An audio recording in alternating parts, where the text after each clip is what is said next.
Good morning, this is Marx from the Bible in 1 Year. Today we're going to look at Matthew 22 from verse 15 to 33.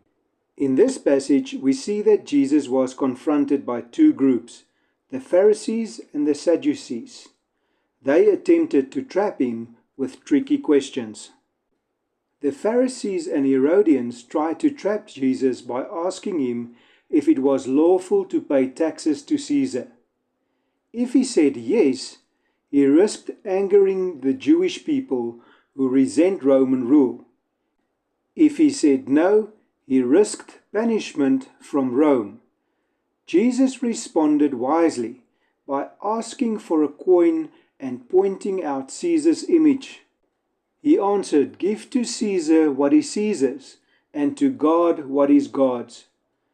This teaches us that while we must fulfill our civic duties, our ultimate alliance is to God.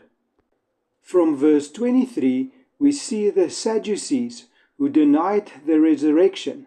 They challenged Jesus with a hypothetical scenario about a woman who was married to 7 brothers in succession. They asked whose wife she would be in the resurrection. Then Jesus corrects them, saying that in the resurrection, people will be like the angels in heaven, and that God is the God of the living, proving that the resurrection is real. Matthew 22, verse 15 to 33, highlights Jesus' wisdom in responding to challenges from religious leaders.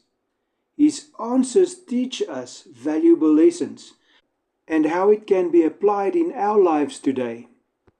Just as Jesus taught about giving to Caesar and God what is due, we must fulfill our responsibilities in society, such as paying taxes and obeying laws. However, our ultimate alliance must always be to God. Our faith should guide our actions, ensuring we do not compromise our beliefs for worldly gain.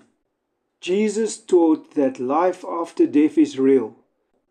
This reminds us to focus not just on temporary matters, but on our relationship with God and participation for eternity. Instead of getting caught up in material pursuits, we should prioritize spiritual growth, faithfulness, and service to others.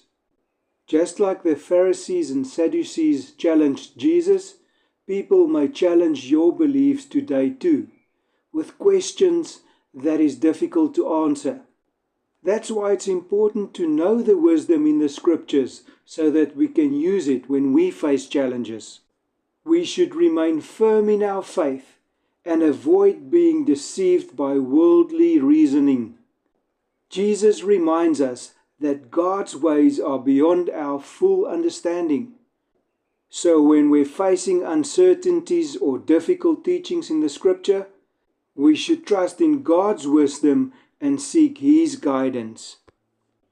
By applying these principles in our lives today, we can navigate life's complexities while remaining faithful to God's eternal plan. Thank you for listening and have a blessed day.